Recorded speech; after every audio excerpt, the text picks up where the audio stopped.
RTO MA परीक्षा 2026 जाहिरात येते, विद्यार्थ्यांनी अभ्यास सुरू केलाय. तुमच्या मनातील लहान लहान डाऊटचं उत्तर घेऊन येणारा कदाचित हा युट्यूबवरचा इंस्टावरचा पहिला व्हिडिओ असेल.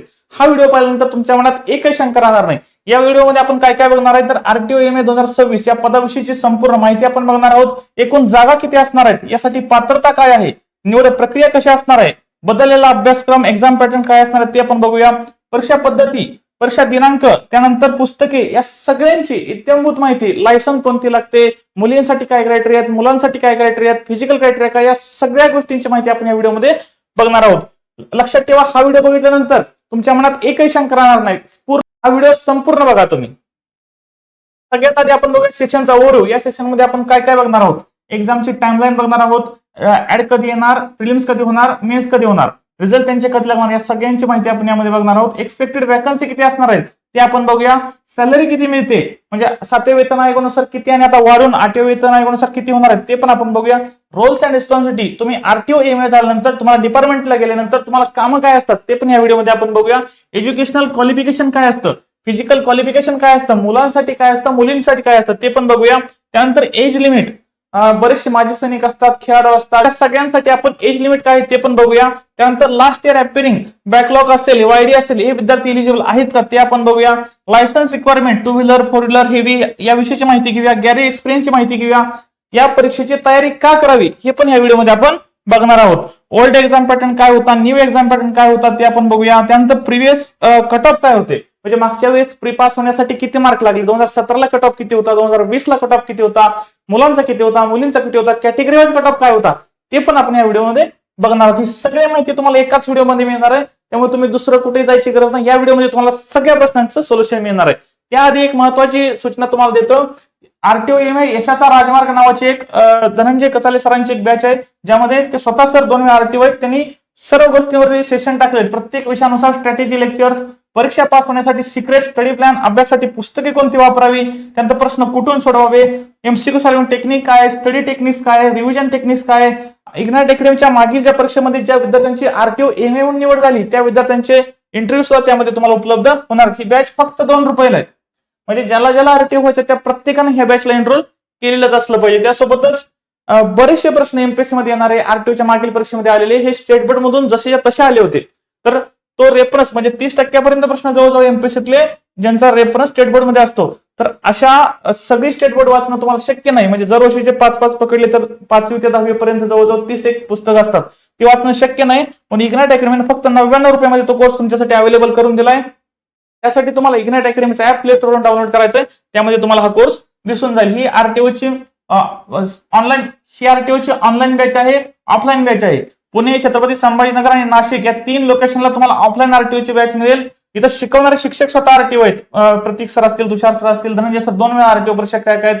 आणि ही सगळी 500+ अधिकारी घडवणारी महाराष्ट्रातील एकमेव संस्था आहे. हे फॅकल्टी प्रिलिमचे बापू sir, Parshuram sir, Kiran Patil sir, प्रतीक वड सर यांच्या सगळ्यांचे डेमो लेक्चर्स युट्यूबवरती अवेलेबल आहे. तुम्ही डेमो लेक्चर बघा आणि मगच तुम्ही बॅच जॉईन करा. हे 500+ आरटीओ बघून घ्या. रँक 1 2020चा रँक 1 असेल, रँक 2 असेल, रँक 3 असेल. हा सत्कार सोहळा नाशिक इथं झाला होता 2020चा आरटीओच्या मुलांचा. हा 2017चा, त्यावेळेस पण आरटीओचा रँक 1 बघा. हे सगळे आरटीओचे सिलेक्शन, त्यावेळेचा सत्कार सोहळा. आता पुस्तक आरटीओ साठी कोणते पुस्तक वापरायचे ते पण बघून घ्या. हे मेन्सचं पीवायक्यूचं पुस्तक आहे, हे प्रिलिमचं पुस्तक पीवायक्यूचं जे इंग्लिश मीडियम मधून आहे, हे मराठी मीडियम मधून आहे. हे मॅथ्सचं पीवायक्यू इंग्लिश मीडियम मधून, हे मराठी मीडियम मधून. ही पुस्तक तुमच्याकडे असली पाहिजे. ही पुस्तक ऑर्डर कशी करायची तर इग्नाइट अकॅडमीचा ऍप डाउनलोड केल्यानंतर तुमचं नाव, नंबर टाकून लॉग इन करून घ्या, ओटीपी टाकून, आणि त्यानंतर आरटीओ एमए कॅटेगरी निवडा. त्यामध्ये बुक सेक्शन मध्ये गेलं की तुम्हाला ही पुस्तकं सगळी मिळून जातील. हे प्रिलिमचं स्टडी मटेरियल आहे मराठीमधून. प्रिलिम जर क्रॅक करायचे असेल तर फक्त एक पुस्तक वाचून तुमची प्रिलिम क्रॅक होणार नाही. हे छोटी छोटी बुकलेट्स आहेत, हे सगळ्या विषयांची सेपरेट बुकलेट्स असणारा हा सेट आहे. तुम्ही ऍप मधून ऑर्डर करू शकता. तसेच जे विद्यार्थी इंग्लिश मीडियम मधून तयार करतात त्यांच्यासाठी हे इंग्लिश मीडियमचा पण बुक सेट अवेलेबल आहे. मेन्सचे 15 विषय आहेत, 15 विषयांचे सेपरेट 15 पुस्तक असणारा हा बुकलेट आहे. सगळ्यात महत्वाचं आपण बघूया आरटीओ 2026 साठी एक्झामची टाइमलाईन काय, म्हणजे नोटिफिकेशन कधी येणार, प्रिलिम्स कधी होणार, प्रिलिमचा रिझल्ट कधी लागणार आणि मेन्स कधी होणार. तर सगळ्यात आधी आपण बघूया ऍडव्हर्टाइजमेंट कधी येणार. तर मार्च किंवा एप्रिलमध्ये, म्हणजे येणाऱ्या 8-10 दिवसामध्ये ऍडव्हर्टाइजमेंट येऊन जाईल. त्यानंतर प्रिलिमची एक्झाम कधी होणार ही डेट पुढे जाणार नाही. जरी ऍडव्हर्टाइजमेंट डेट पुढे मागे झाली तरी जी एक्झाम होणार आहे ती तुमची बरोबर स्ट्रिक्टली 12 जुलैलाच होईल. म्हणजे आजपासून तुम्ही बघायला जाल तर तुमच्याकडे फक्त 90 दिवसांचा कालावधी आहे. त्यानंतर प्रिलिमचा रिझल्ट बघा नोव्हेंबर 2026 मध्ये लागणार आहे. ही डेट तुमच्यासाठी खूप महत्वाची आहे, कारण ज्यांच्याकडे जे एज्युकेशनल क्वालिफिकेशन असेल किंवा कोणत्याही गोष्टी लायसन्स असतील तर तुम्हाला या डेटच्या आत तुमच्याकडे असणं गरजेचं आहे. प्रिलिम्सला फॉर्म भरताना तुम्हाला डॉक्युमेंट लगेच लागत नाहीत, परंतु मेन्सचा फॉर्म भरताना तुमच्याकडे लायसन्स, एज्युकेशन क्वालिफिकेशन म्हणजे लास्ट इयरची जी मुलं असतील त्यांचं ते कम्प्लीट असणं गरजेचं आहे. त्यामुळे हा पण डेट तुमच्यासाठी महत्वाची आहे. मेन्सची तुमची एक्झाम असणार आहे 13 डिसेंबरला, म्हणजे प्रिलिम्स नंतर बरोबर 150 दिवसांनी म्हणजे 5 महिन्यानंतर तुमचे मेन्स असणार आहे. त्यानुसार तुमचा स्टडी प्लॅन तुम्हाला करावा लागणार आहे. आता आरटीओएमए परीक्षेसाठी यावेळेस किती जागा येऊ शकतात, तर 461 जागांचं मागणीपत्र गेले, त्याचं प्रूफ पण आपण पुढच्या स्लाइड मध्ये बघूया. सगळ्यात आधी या 461 जागा तयार कशा झाल्या सांगतो. पदोन्नतीने 331 जागा रिक्त झाल्या होत्या.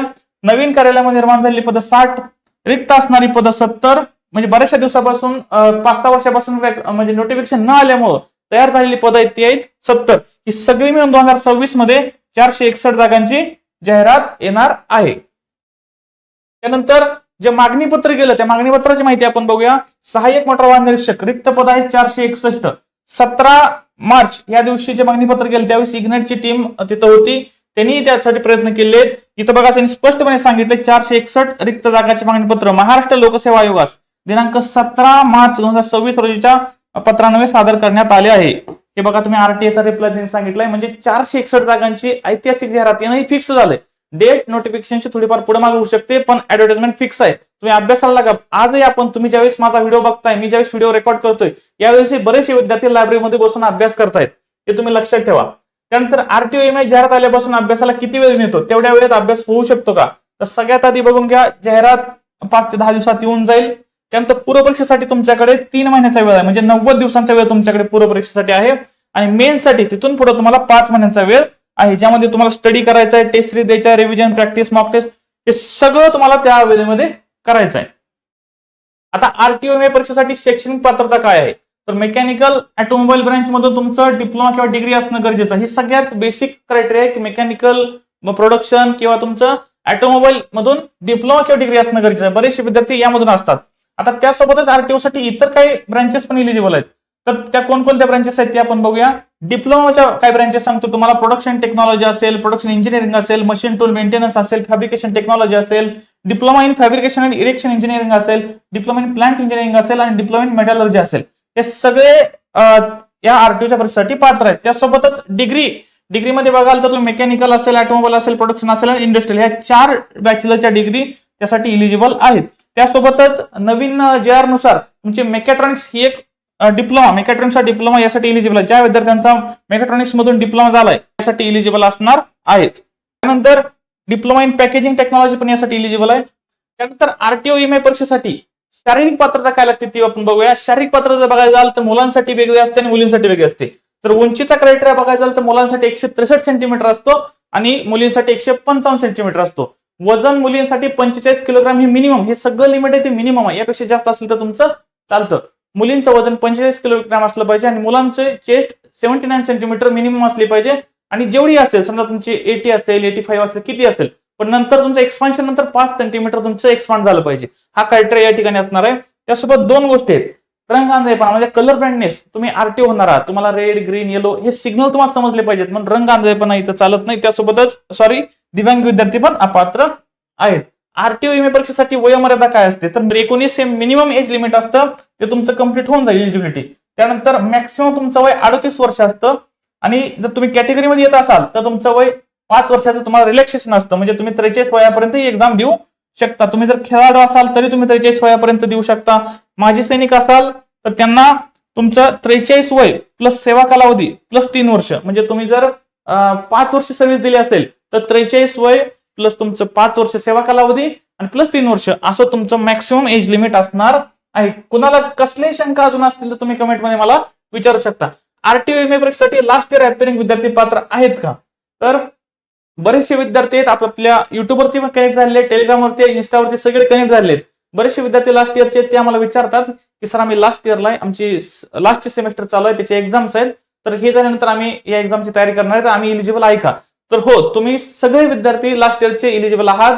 जे विद्यार्थी आता लास्ट सेमेस्टरला आहेत ते सगळे इलिजिबल आहेत. पण मुख्य परीक्षेचा अर्ज करण्याच्या शेवटच्या दिनांकापर्यंत तुमचं एज्युकेशन क्वालिफिकेशन पूर्ण असणं गरजेचं आहे. यावेळी पूर्व परीक्षेचा निकाल जो असणार आहे तो नोव्हेंबरमध्ये लागतोय.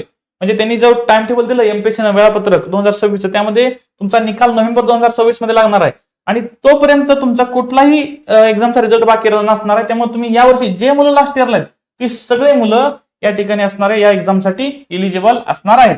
आता बऱ्याचशा विद्यार्थ्यांचे प्रश्न आहेत की सर माझे थर्ड इयरला, सेकंड इयरला, फर्स्ट इयरला काही विषय बॅक होते तर मी आता इलिजिबल आहे का? तर मला 45% मार्क होते, मी इलिजिबल आहे का? किंवा सेकंड इयरला मी इयर डाऊन झालो होतो, एक वर्ष वायडी होतो, तर आता एक्झाम देता येईल का? हो, तुमचं वायडी असेल, तुमचं मार्क कमी असतील, तुमचा विषय मागे कधी बॅक राहिला असेल तरी सुद्धा तुम्ही एक्झाम देऊ शकता. पण लक्षात ठेवा, मेनचा फॉर्म भरण्याच्या आधी तुम्ही ऑल क्लिअर असणं गरजेचं आहे. तुमच्याकडे डिप्लोमा किंवा डिग्री यापैकी क्वालिफिकेशन कम्प्लीट असणं गरजेचं आहे. त्यावेळेस एक्सक्यूज नाही. अजून काही मुलं आहेत, काही मुले आहेत की त्यांना चष्मा आहे, स्पेक्स आहेत, त्यांना विचारतात की सर चष्मा चालतो का? तर चष्मा किंवा डोळ्याचं ऑपरेशन झालंय ते चालतं का? डोळ्याचं ऑपरेशन झालं असेल तरी चालतं, चष्मा असेल तरी चालतो, चष्म्याचा नंबर किती असेल तरी चालतो. पण लक्षात ठेवा, तुम्ही चष्म्याचा नंबर किती असला तर चालतं, ऑपरेशन चालतं, पण रंग अंधेपणा, कलर ब्लाइंडनेस चालत नाही. म्हणजे तुम्हाला ते सिग्नलचे कलरच ओळखता नाही आले तर तुम्ही मग आरटीओ कसं व्हाल? त्यामुळे कलर ब्लाइंडनेस ही इलिजिबिलिटी नाही. या ठिकाणी तुम्हाला कलर ब्लाइंडनेस चालत नाही, रंग अंधेपणा चालत नाही. आता आरटीओ येण्यासाठी लायसन्सची अट काय? बऱ्याचशा विद्यार्थ्यांमध्ये कन्फ्युजन आहे. 2017ला असू द्या, 20ला असू द्या, जे लोक बाहेर पडले त्यांची कारण होती लायसन्स. मुलींसाठी स्पेशली मी तुम्हाला सांगतो, आधी लायसन्स बघूया आपण कोणते लागते. एक मोटरसायकल विथ गिअर. ज्यावेळेस तुम्ही लर्निंग लायसन्सला अप्लाय करायला जाल त्यावेळेस तुम्हाला मोटरसायकल विथ गिअर नावाचा ऑप्शन दिसतो आणि दुसरा लाईट मोटर व्हेकल म्हणजे एमसीडब्ल्यूजी आणि एलएमई ह्या दोन लायसन्स तुम्हाला त्या कधी लागतात तर मुख्य परीक्षेचा अर्ज करताना. आता लगे लागत नाहीत, पण तुम्ही अप्लाय करून घ्या. असं नका समजू की ते नंतर लागतं नंतर काढू, नंतर लवकर मिळत नाही. तुम्ही आता लगेच अप्लाय करून घ्या. तर ते लायसन्स कशी काढायची यावरती एक सेपरेट व्हिडिओ, लर्निंग लायसन्सला घर बसल्या कसं अप्लाय करायचं 2 मिनिटात, त्याचा एक व्हिडिओ मी बनवतो आणि तो आपल्या चॅनलवर पोस्ट करतो, तो सगळ्यांनी नक्की बघा. तर टू व्हीलर विथ गिअर आणि ही लाईट मोटर व्हेकल या दोन लायसन्स विद्यार्थ्यांना कंपल्सरी आहेत. त्या लागतात कधीपर्यंत? मेनचा फॉर्म भरताना लागतात. पण लक्षात ठेवा, अजून एक त्यांनी सांगितलं होतं की हेवीचे लायसन्स आता जॉब लागल्यानंतर म्हणजे आरटीओ झाल्यानंतर 2 वर्षाचा तुमचा ट्रेनिंग पिरियड असेल, प्रोबेशन पिरियड, त्यामुळे तुम्ही हेवीचे लायसन्स काढू शकता. 2017च्या आधी हेवीचे लायसन्स कंपल्सरी होते, त्यामुळे येणारे फॉर्मच कमी असायचे 5-10 हजार. मग त्यावेळेचे तत्कालीन परिवहन आयुक्त होते, त्यांनी ही अट शिथिल केली गॅरेज एक्सपिरियन्सची आणि तुमच्या हेवीच्या लायसन्सची. त्यामुळे तुम्ही आम्ही फॉर्म भरू शकतो आज. तर सगळ्यांनी लक्षात ठेवा की तुमच्याकडे 2 व्हीलर 4 व्हीलरचं लायसन्स पाहिजे, आत्ताच अप्लाय करून घ्या. आणि ज्यांच्या ह्याची डेट कमी असते तर तुम्ही ते रिन्यू पण करून घ्या. ज्यांचे एक्सपायर होत आला असेल त्यांनी ती डेट रिन्यू करून घेणं गरजेचं आहे. मुलींसाठी एक स्पेशली सूचना सांगतो. मुली 2 व्हीलरचे लायसन्स काढतात पण ते मोपेड स्कूटीचे असते. 2 व्हीलर विदाउट गिअर ती लायसन्स चालत नाही. 2 व्हीलर विथ गिअर लायसन्स पाहिजे. ही लाईन अंडरलाईन करून ठेवा. 2 व्हीलर विथ गिअर असेल तरच तुम्ही इथं अप्लाय करू शकता मेन्सला. आणि जर तसं नाही केलं, तुम्ही जर मोपेडची लायसन्स काढली स्कूटीची, तर तुम्ही सगळी प्रोसेस एक्झाम पास होणे तुम्ही बाहेर पडलेला असाल. तर आरटीओ एमए परीक्षेसाठी गॅरेज एक्सपिरियन्सवर आपण बोलूया. गॅरेजचा अनुभव 1 वर्षाचा लागतो. मेकॅनिकल किंवा ऑटोमोबाईल इंजिनिअरिंग पूर्ण झाल्यानंतर शासकीय मान्यताप्राप्त संस्थेत वाहन दुरुस्तीचा तुमच्याकडे 1 वर्षाचा अनुभव असणं गरजेचं होतं. पण आता त्यांनी त्यामध्ये शिथिल अट केलेले प्रोबेशन पिरियड मध्ये म्हणजे तुमचं सिलेक्शन झाल्यानंतर 1 वर्षाच्या कालावधीमध्ये तुम्ही हा गॅरेजचा एक्सपिरियन्स घेऊ शकता. आता बऱ्याचशा विद्यार्थ्यांनी 2020ला ज्यांचं सिलेक्शन झालं त्यांना त्यांनी एसटीडीएफ वगैरे अलॉट केले होते, तिथून त्यांना ते एक्सपिरियन्स मिळून गेले. तर तुम्हालाही तसं नंतर अलॉट होऊन जाईल. तेव्हा आता काळजी करायची गरज नाही, हेवीच्या लायसन्सची गरज नाही, त्यानंतर तुमच्या गॅरेज एक्सपिरियन्स पण तुर्तास गरज नाही. पण आरटीओ एमएसाठी पदासाठी पगार किती असतो? एक गुड न्यूज तुमच्यासाठी घेऊन आलोय. आरटीओचा पगार S14 हा असतो. वेतन श्रेणी तुमची S14 आहे. 38,600 ते 1,22,800. महागाई भत्ता ही बाकी सगळ्या गोष्टी त्यानंतर मिळतातच तुम्हाला. मग हा इन हँड सॅलरी तुमची 70,000पर्यंत आता सध्या विद्यार्थ्यांना मिळतं. 70-72 हजारापर्यंत सॅलरी मिळते. परंतु आता जो चालू आहे तो 7वा वेतन आयोग. जर 2026 मध्ये जो नियोजित आहे 8वा वेतन आयोग, त्यानुसार तुमचा पगार म्हणजे तुमची ही पहिली लकी बॅच असेल ज्यांचा सुरुवातीचाच पगार 1 लाखाच्या आसपास असेल. ही चांगली संधी आहे तुमच्यासाठी. त्यानंतर आरटीओ पदाच्या प्रमुख जबाबदारी कोणत्या असेल? मुलांना प्रश्न असतो की सर आम्ही आरटीओ झालं तर आम्हाला काय काम असेल? तर पहिलं काम असतं वाहन तपासणी. नंतर तुमचं परवाना म्हणजे लायसन्स संबंधीची जी कामं असतात, तुम्ही जर लायसन्स काढायला गेला तर तुम्हाला एमए दिसतील. त्यानंतर वाहतुकीचे नियम अंमलात आणणे, अपघाताची तपासणी करणे, तुमचं पीयूसी प्रदूषण नियंत्रण तपासणी करणे, प्रशासकीय कामकाज, बरंचसं ऍडमिनिस्ट्रेटिव्ह वर्क तिथं असतं. आरटीओ परीक्षेची तयारी का करावी? आता बऱ्याचशा विद्यार्थ्यांना प्रश्न आहे की सर आम्ही आरटीओची तयारी का करू? मी आयटी कंपनीत जॉब करतोय किंवा मी प्रायव्हेटमध्ये एमआयडीसी मध्ये काम करतोय किंवा मी डिप्लोमाच्या लास्ट इयरला आहे, मग मी जॉब करू की आरटीओची तयारी करू? तयारी कशासाठी करायची? तर पहिलं कारण आहे याचं की मेकॅनिकल ऑटोमोबाईलच्या विद्यार्थ्यांमध्ये सर्वाधिक क्रेज असणार पद आणि हे आरटीओ एमएच आहे. त्यासोबतच फक्त डिप्लोमावर मिळणारी सरकारी नोकरी. तर RTOMA बाकी एमपीएससीची एक्झाम तुम्ही द्यायला जाल तर तुम्हाला मिनिमम क्रायटेरिया असतो ग्रॅज्युएशन. इथं तुम्ही 12वीचे समतुल्य असणारा डिप्लोमा एवढ्या एका एक्झामवरती तुम्ही या एक्झामला क्वालिफाय होऊ शकता. त्यासोबतच गट क ची पोस्ट आहे, म्हणजे RTOM ही पोस्ट ग्रुप सी ची आहे, पण याचं पे स्केल ग्रुप बीच आहे. म्हणजे PSI STL जो पगार असतो तो पगार तुम्हाला मिळतो. तुम्ही ग्रुप सी ची पोस्ट असूनही तुम्हाला ग्रुप बी लेवलचा पगार मिळतो. ही खूप चांगली गोष्ट आहे तुमच्यासाठी. प्रमोशनचा वेग अधिक आहे. बाकी डिपार्टमेंटला प्रमोशनसाठी थोडं स्लो असतं, या डिपार्टमेंटमध्ये प्रमोशनचा वेग चांगला आहे. स्पर्धा कमी, म्हणजे जर तुम्ही एमपीएससीची एखादी एक्झाम द्यायला जाल, समजा राज्यसेवेची द्यायला जाल, कंबाईन ग्रुप बीची द्यायला जाल, ग्रुप सीच्या इतर एक्झाम द्यायला जाल, तर त्यावेळेस कसं असतं, स्पर्धा खूप असते. कारण बीकॉमचा विद्यार्थी असतो, BSc ऍग्रीचा विद्यार्थी असतो, BA विद्यार्थी असतो, इंजिनिअरिंगच्या सगळ्या ब्रँचेसचे विद्यार्थी असतात. पण या परीक्षेसाठी फक्त इंजिनियर एलिजिबल आहे, त्यामध्ये पण मेकॅनिकल ऑटोमोबाईल, म्हणजे फक्त मेकॅनिकल आणि ऑटोमोबाईलचे विद्यार्थीच यासाठी एलिजिबल असल्यामुळे स्पर्धा खूप कमी. मागच्या वेळेस एक्झाम्पल देतो, 2020 मध्ये 240 जागा होत्या, 95,000 अर्ज आले आणि त्यापैकी फक्त 75,000 विद्यार्थ्यांनी एक्झाम दिली. आणि जर एमपीएससीचे तलाठीचं फॉर्म बघा, 12 लाख फॉर्म मध्ये, पोलीस भरती 18 लाख फॉर्म येतात. आपले 75,000 फॉर्म कुठे, हे 12-18 लाख फॉर्म कुठे, एमपीएससी वर खूप फॉर्म येतात. पण तुमची स्पर्धा फक्त तुमच्या मुलांमध्ये, जी मुलं अभ्यास करत नाहीत त्या मुलांमध्ये स्पर्धा आहे. त्यामुळे तुमचं सिलेक्शनचं चान्स चांगलं आहेत. मुलाखत नाही, ह्या पोस्टसाठी कुठला इंटरव्ह्यू होत नाही, त्यामुळे ही एक्झाम तुम्ही आरामात क्रॅक करू शकता. आता मुलींसाठी पण संधी आहे, मुलींसाठी तर ही सुवर्ण संधी, याच्यापेक्षा दुसरी गव्हर्नमेंट जॉबची संधीच नाही. जर तुम्ही इमॅजिन करा, तुमचे डिप्लोमाचं कॉलेज असेल, इंजिनिअरिंगचं कॉलेज असेल, तुमच्या क्लासमध्ये मेकॅनिकलला मुली किती होत्या, 1, 2, 3 मुली असायच्या. 60चं जिथं स्ट्रेंथ आहे ज्या क्लासमध्ये, मेकॅनिकलला 2-3 मॅक्सिमम मुली असायच्या. तर इतकी चांगली संधी. तर ऑलरेडी मेकॅनिकल आणि ऑटोमोबाईल ब्रँचला मुली कमी असतात. आणि कट ऑफ म्हणजे 2017ला प्रिलिमचं मुलींचं कट ऑफ किती असेल, फक्त 1 मार्क लागलं होतं. आणि 2020ला पण 23.75 लागलं, म्हणजे खूप कमी कट ऑफ लागतो मुलींसाठी. याच्यासारखी दुसरी संधीच नाही. डिप्लोमावर मिळते नोकरी, ही पण तुम्हाला सांगितलं क्रेज आहे, गटकची पोस्ट आहे, पेमेंट चांगलं आहे आणि बाकी विभागांपेक्षा प्रमोशनचा रेट चांगला आहे. तर RTOMA प्रिलिमचा आता आपण सिलेबस आणि एक्झाम पॅटर्न बघूया. आता मागच्या वेळेस परिस्थिती वेगळी होती, त्यावेळेस स्ट्रॅटेजीज वेगळ्या होत्या. आता एक्झाम पॅटर्न बदललाय, सिलेबस बदललाय. तुम्ही जर जुने व्हिडिओ बघत असाल तर ते तुमच्या फायद्याचे नाहीत. पण आता नवीन सिलेबसनुसार, नवीन एक्झाम पॅटर्ननुसार आपल्याला अभ्यास करावा लागणार आहे. मी तुम्हाला त्यातला थोडक्यात बदल सांगतो. RTOMA ओल्ड एक्झाम पॅटर्न काय होता, 100 प्रश्न 300 मार्क, हे आता पण आहे. पण प्रिलिम्स मध्ये जे विषय होते ते बदललेले आहेत. सामान्य अध्ययन, बुद्धिमत्ता चाचणी आणि हे तुमचं latest trends in mechanical and automobile engineering हा जो टॉपिक होता तो ह्यावेळेस कॅन्सल झालाय. आणि यांचं पण वेटेज बदललंय. मागच्या वर्षी GS वरती 50 प्रश्न यायचे, बुद्धिमत्ता चाचणीवरती 30 प्रश्न असायचे आणि लेटेस्ट ट्रेंड वरती 20 प्रश्न असायचे.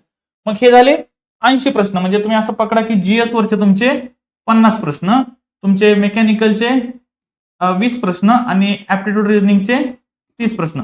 मग मेकॅनिकलची जी मुलं असायची त्यांना गणित बुद्धिमत्ता चांगलं असायचं, त्यासोबत मेकॅनिकलचा पण स्टडी असायचा. त्यामुळे ह्या 50 पैकी म्हणजे 30 आणि 20 ह्या 50 पैकी मुलं जो कट ऑफला मार्क लागतात, म्हणजे मुलांसाठी 36, 24 आणि मुलींसाठी 23 किंवा 1 मार्क अशी जी कट ऑफ लागायचे 30च्या 35च्या आतच, ते कट ऑफ ते ह्या 50 मध्येच घेऊन जायचे. म्हणजे बुद्धिमत्ता चाचणी आणि लेटेस्ट ट्रेंड यामध्येच मुलं पास होऊन जायचे. त्यांना history, polity, geography, science, economics, current affairs हे जीएसचे विषयच वाचायची गरज नसायची. म्हणजे ते वाचायचे पण त्याची तितकी गरज सिलेक्शन मध्ये नसायची. पण आता प्रश्न वेगळा आहे, आता परिस्थिती वेगळी आहे. त्यांनी ओल्डचा मेन्सचा पण एक्झाम पॅटर्न तुम्हाला दाखवतो. आता बघा, ह्या वेळची जी प्रिलिम्स असणार आहे त्यामध्ये 100 प्रश्न असणार आहेत आणि ती सामान्य क्षमता चाचणी, यामध्ये 20 मार्काचं latest trends in mechanical and automobile हा पार्ट कॅन्सल झालेला आहे. आणि जीएसला जे 50 मार्क होती त्याचं वेटेज वाढवून त्यांनी जीएसचं 80 मार्क केले आणि गणित बुद्धिमत्ताचं फक्त 20 मार्क वेटेज ठेवलंय. आता सिलेक्शन मध्ये तुम्ही फक्त 20 मार्कावर करू शकता का नाही, तर तुम्हाला नॉन टेकचे विषय पण करणं गरजेचं आहे. तर ते पण आपण चांगल्या प्रकारे इग्नाइट अकॅडमीच्या ऍपवरती करून घेतोय. 100 प्रश्न आहेत, 100 गुण आहेत आणि त्यासाठी तुमचा दर्जा पदवीचा आहे. आणि माध्यम मराठी आणि इंग्रजी, म्हणजे प्रिलिमचे जे प्रश्न येतात ते 2 भाषेमध्ये असतात. मी तुम्हाला पेपर पण दाखवतो. पहिला प्रश्न असतो त्याचे 4 ऑप्शन असतात मराठीमधून, लगेच तोच प्रश्न इंग्लिशमध्ये त्याचे 4 ऑप्शन लगेच इंग्लिशमधून, म्हणजे मराठी इंग्लिश मराठी, प्रत्येक प्रश्न दोन्ही भाषेमध्ये असतो. ज्यांनी तयारी इंग्लिशमध्ये केली त्यांनाही काय अडचण नाही, ज्यांनी तयारी मराठीमधून केली त्यांनाही काय अडचण नाही. तर तुम्हाला इंग्लिशमधून स्टडी मटेरियल पाहिजे असेल तर इग्नाइट अकॅडमीच्या ऍपवरती ते अवेलेबल आहे. तशी बॅच पण अवेलेबल आहे, पुस्तके अवेलेबल आहेत. आणि प्रिलिम्सला 2 लँग्वेज मध्ये प्रश्न असतात, पण मेन्सचं तुम्ही बघायचा तर मेन्सला फक्त इंग्लिशमध्ये प्रश्न असतात. इथं निगेटिव्ह मार्किंग पण असतं. असं नाही की 100चे 100 प्रश्न सोडून आला म्हणजे बरोबर झालं. 4 प्रश्न चुकले 1 मार्क तुमचा मायनस होतो. म्हणजे समजा तुम्ही 5 प्रश्न सोडवले, त्यापैकी तुमचा 1 बरोबर आला आणि खालचे 4 चुकले तर तुम्हाला मिळणारे मार्क असतील 0. 0 मार्क मिळतील तुम्हाला. का तर जे 4 चुकणार आहेत त्याचं मायनस होत असतं. आता आपण हा झाला प्री मध्ये बदल. प्रीची स्ट्रॅटेजी तुम्हाला बदलावी लागेल ते सांगितलं, कारण तिथं जीएस वर पण तुम्हाला फोकस करायला लागेल. इग्नाइट अकॅडमीची सगळी टीम अत्यंत उत्कृष्टपणे तुम्हाला जीएस शिकवते, ते तुम्ही बघून घ्या. त्यासोबत आता मेन्स मध्ये काय चेंज झाला ते आपण बघूया. मेन्स मध्ये इथं पण चेंजेस झाला. मेन्सच्या सिलेबस मध्ये मागच्या वेळेस असे 3 सेक्शन असायचे, म्हणजे 150 प्रश्न होते, 300 मार्क होते आणि 1.5 तास वेळ असायचा एमसीक्यू टाईप. त्यामध्ये 3 सेक्शन असायचे, section A, section B, section C. हा मुख्य परीक्षेचा अभ्यासक्रम सांगतोय तुम्हाला. प्रिलिम सेक्शन ए मध्ये 7 विषय असायचे, 120 प्रश्न, 240 मार्क. तसेच हा सेक्शन बी असायचा, हा मेकॅनिकलच्या मुलांसाठी असायचा. आता समजून घ्या इथे एक गोष्ट आहे, सेक्शन सी असायचा हा ऑटोमोबाईलच्या मुलांसाठी असायचा, आणि ए सेक्शन सगळ्यांसाठी कंपल्सरी, आणि बी त्यासोबत घ्यायला लागायचं मेकॅनिकलची मुलं घ्यायची, आणि सी ऑटोमोबाईलची मुलं घ्यायची. पण कधी कधी काय व्हायचं, मेकॅनिकलचा सेक्शन सोपा येऊन जायचा, मग सिलेक्शनच्या लिस्टमध्ये सगळे मेकॅनिकल इंजिनियर. मग कधी कधी काय व्हायचं, ऑटोमोबाईलचा पोर्शन हा सोपा यायचा, मग सिलेक्शनच्या लिस्टमध्ये सगळे ऑटोमोबाईल इंजिनियर. मग ही गोष्ट होऊ नये म्हणून मला असं वाटतं की त्यांनी हे सगळं एकत्र केलं. Section A, section B, section C असे 3 सेक्शन ठेवलेच नाहीत. आता जो पेपर येणार आहे ग्रुप सीचा तुमचा, त्यामध्ये तुम्हाला टोटल 15 विषय असणार आहेत, सगळेचे सगळे सोडवावे लागणार आहेत. 15च्या 15 विषय तुम्हाला सोडवावे लागणार आहेत. आता एक्झाम पॅटर्न जर आपण बघितलं कसा करायचा आहे, कसं आहे ते प्रिलिमचा. आता नवीन जो सिलेबस बदलला त्यानुसार आपण आता तयारी करणार आहोत. तर प्रिलिमचे विषय आपण समजून घेऊया. प्रिलिम्सला 8 विषय आहेत, पूर्णपणे सिलेबस आता डिटेलमध्ये आपण बघणार आहे. प्रिलिम्सला 8 विषय आहेत. इतिहासावर आता प्रत्येक विषयाला किती प्रश्न येतात ते आपण बघूया. इतिहासावरती तुम्हाला 10 प्रश्न विचारले जाणार आहेत ह्यावेळेस. त्यानंतर भूगोलावरती 10 प्रश्न, हे 2 विषयावरचे 10 प्रश्नांसाठी येतील. त्यासोबतच गणित, अंकगणित 10 प्रश्न असतील, आणि बुद्धिमत्तालाही तुम्हाला 10 प्रश्न असतील. आणि हे जे मधले 4 विषय आहेत हे 15 प्रश्न असतील. म्हणजे अर्थव्यवस्था 15, राज्यशास्त्र 15, चालू घडामोडी 15 आणि सामान्य 15. या 4 विषयाला 15 प्रश्न, 15 मार्क प्रत्येकी. आणि इतिहास, भूगोल, गणित, बुद्धिमत्ता याला प्रत्येकी 10 प्रश्न. म्हणजे तुम्ही हाय वेटेज हे 4 सब्जेक्ट आहेत आणि हे 4 लो वेटेज सब्जेक्ट आहेत. तर हे सगळं तुम्हाला करणं गरजेचं आहे. तर प्रिलिमचा जर ह्यावेळेस तुम्ही कट ऑफ बघायला जाल तर अंदाजे मी सांगतो 50च्या आसपास जाऊ शकतो. म्हणजे तो कमी लागेल पण टार्गेट तुम्ही जास्त ठेवा. तो 50 क्रॉस करणं एनी हो, तुम्हाला 50च्या वर मार्क घ्यायचे असं समजून तुम्ही अभ्यास करा. आता मेनचा नवीन एक्झाम पॅटर्न सिलेबस आपण बघूया. 150 प्रश्न, 300 मार्क, 1.5 तास वेळ. इथं सेक्शन एबीसी नसेल, डायरेक्टली 15 विषय सगळ्यांना सोडवायचे. पहिला विषय तुमचा असणार स्ट्रेंथ ऑफ मटेरियल. ह्यातले हे टॉपिक आहे, स्ट्रेस स्ट्रेन वगैरे, स्ट्रेन एनर्जी शेअरिंग, फोर्सेस वेव्हडी सगळे. ते मेकॅनिकलचे हे पीडीएफ पण मी तुम्हाला देईन. तर हे सगळे तुम्ही सॉमचे सब टॉपिक तुम्ही सॉम मध्ये अभ्यासलेले. दुसरा विषय मॅन्युफॅक्चरिंग प्रोसेसेस. तिसरा थेअरी ऑफ मशीन, जे तुम्ही डिप्लोमाला इंजिनिअरिंगला अभ्यासलो ते. नंतर हायड्रॉलिक आणि हायड्रॉलिक मशीन्स. मागच्या वेळेस हा हायड्रॉलिक वेगळा होता, हायड्रॉलिक मशीन्स वेगळा होता. हे 2 टॉपिक वेगवेगळे दिले होते, ह्यावेळेस त्यांनी एकत्र केले. त्यानंतर 5वा सब्जेक्ट आहे थर्मल इंजिनिअरिंग अँड रेफ्रिजरेशन. मागच्या वेळेस हा थर्मल सब्जेक्ट वेगळा दिला होता, रेफ्रिजरेशन अँड एअर कंडिशनिंग वेगळा होता. यावेळेस त्यांनी एसी काढून टाकले त्यातून. तर थर्मल इंजिनिअरिंग अँड रेफ्रिजरेशन तुम्हाला सिलेबस मध्ये असणार आहे. 7वा सब्जेक्ट आहे power developing systems and construction. आता याच्या मागचा मेकॅनिकल संपला, आता ऑटोमोबाईल सुरू झाला, म्हणजे हा आयसी इंजिनचा part. Power developing system and construction. त्यानंतर इंडस्ट्रियल इंजिनिअरिंग अँड मॅनेजमेंट.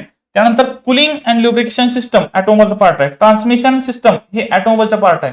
9 झाले. हा 10वा subject steering system and starting drive, differential relax and breaks.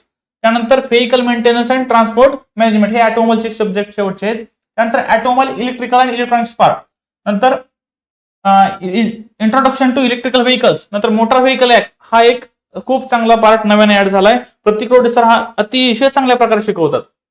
तर हे मेन्सच्या एक्झाम पॅटर्न वरती योगेश वाणी सर एक डिटेल सेशन घेतील. त्यामध्ये तुम्हाला टॉपिक वाईज, सब टॉपिक वाईज हे सगळं समजून सांगतील. स्पार्क प्लग काय, इंजिन वायरिंग, हे सगळ्यावरती सर बोलतील. आता प्रिव्हियस कट ऑफ वर आपण डिस्कशन करूया.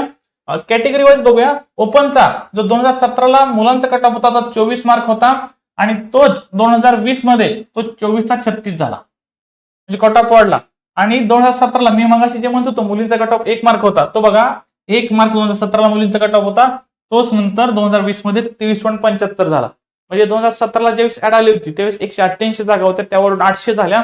आणि इतक्या जागा वाढल्यामुळे मुलींचा कट ऑफ हा डायरेक्ट 1 मार्कावर लागला. म्हणजे ओपनच्या मुलींचा कट ऑफ 1 मार्क होता. ज्या मुलींना 1 मार्क पडली त्या सगळ्या मुली मेन्सला क्वालिफाय झाल्या होत्या. हा कट ऑफ काही जास्त नाही, 24, 23, 36 हा 100 पैकी एवढे मार्क घ्यायचे. म्हणजे ह्यातून हे तुम्हाला समजून जाईल की जे परीक्षेमध्ये 100 प्रश्न असतील ते सगळे सोडवण्यासाठी नसतात. त्यातले बरेचसे प्रश्न वेळ खाऊ असतात, तुमचे वेळ खर्च करण्यासाठी असतात. तसे प्रश्न सोडले तर काही अडचण नाही, कारण कट ऑफ काही 100 पैकी 100 लागत नाही. हा सगळ्या कॅटेगरीचा कट ऑफ आहे. ओपनचा फक्त मी तुम्हाला सांगतो, प्रिलिम्सला 2017 मुलांचा 24 आणि मुलींचा 1 लागला होता, आणि 2020 मध्ये मुलांचा 36 आणि मुलींचा 23.75 होता. मेन्सचं बघूया. मेन्स मध्ये 2017ला मुलांचा कट ऑफ 188 आणि मुलींचा कट ऑफ 120. हा किती पैकी होता? 300 पैकी ही मार्क होते. 188 मुलांचा, 120 मुलींचा. पण तोच कट ऑफ 2020 मध्ये मुलांचा झाला 240. हा हायेस्ट कट ऑफ आहे आतापर्यंतचा, आणि 240 आणि मुलींचा कट ऑफ 209. म्हणजे 300 पैकी 240 कट ऑफ म्हणजे 80%, जवळजवळ 80% पर्यंत हा कट ऑफ गेला. इतका हायस्ट कट ऑफ गेला कारण इतकं चांगली तयारी मुलांची करून घेतली गेली. इग्नाइट अकॅडमी 2020 मध्ये महाराष्ट्रामध्ये फक्त इग्नाइट अकॅडमी बॅच होती, बाकी कुणाच्याही बॅचेस महाराष्ट्रात उपलब्ध नव्हत्या. इग्नाइट अकॅडमीने प्रत्येक मुलाला तेवढं तयार केलं होतं, जेवढा वेळ भेटला त्या प्रत्येक वेळेने तयार केलं.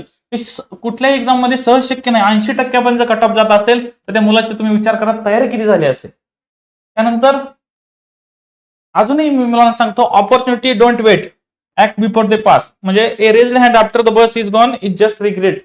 म्हणजे काही दिवसानंतर, 1-2 वर्षानंतर, 3 वर्षानंतर जो आपल्या सोबत राहणारा विद्यार्थी, लायब्ररीत अभ्यास करणारा, शेजारी राहणारा, कॉलेजचा एखादा फ्रेंड आरटीओ झाला असेल, 2-3 वर्षांनी त्याची परिस्थिती बदलली असेल, आणि त्यावेळेस तुम्हाला असं वाटायला नको की काश उस वक्त और थोडी मेहनत कर लेता तो किस्मत कुछ आज कुछ और होती. असं म्हणायची वेळ तुमच्या येऊ नये. वेळ आहे तोपर्यंत अभ्यास करा, आणि लक्षात ठेवा कसलीही परिस्थितीत यावर्षी हा गुलाल आणि ही वर्दी आपल्याला असणं गरजेचं आहे.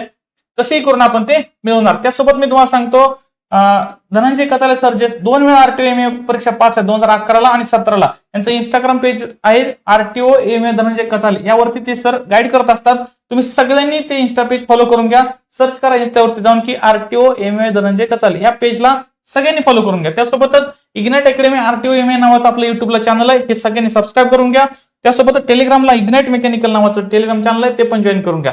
ही 2 रुपयाची आयशाचा राजमार्ग बॅच प्रत्येकाकडे, ज्याला आरटीओ व्हायचं त्या प्रत्येकाच्या मोबाईलमध्ये ही बॅच असली पाहिजे, कारण इथून फ्री गायडन्स असल्यासारखं आहे तुमच्यासाठी. सगळ्या सब्जेक्टच्या स्ट्रॅटेजीज असणार आहेत, प्रश्न कसं सोडवायचं, एमसीक्यू सॉल्व्हिंग टेक्निक.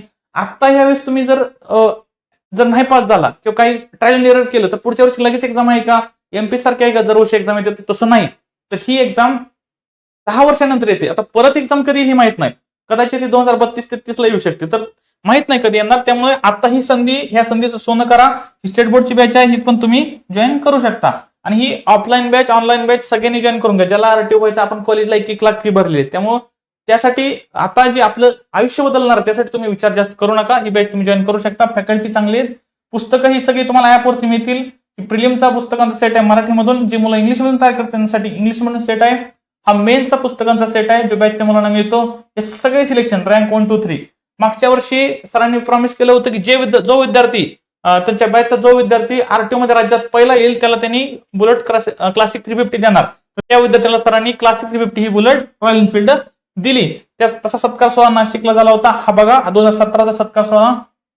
मी सगळ्यांना आवाहन करतो, अशी संधी परत लवकर येणार नाही. या संधीचं सोनं करा. सगळ्यांनी जोरदार तयारी करा. या आठवड्याभरात जाहिरात येऊन जाईल, आणि परीक्षेसाठी संपूर्ण गाईडन्स करण्यासाठी इग्नाइट अकॅडमी कटिबद्ध आहे. प्रत्येकानं या सगळ्या सोशल मीडिया प्लॅटफॉर्मवरती आम्हाला जॉईन करा. माझ्या मनात कसली शंका असेल तर कमेंट करून नक्की जावा.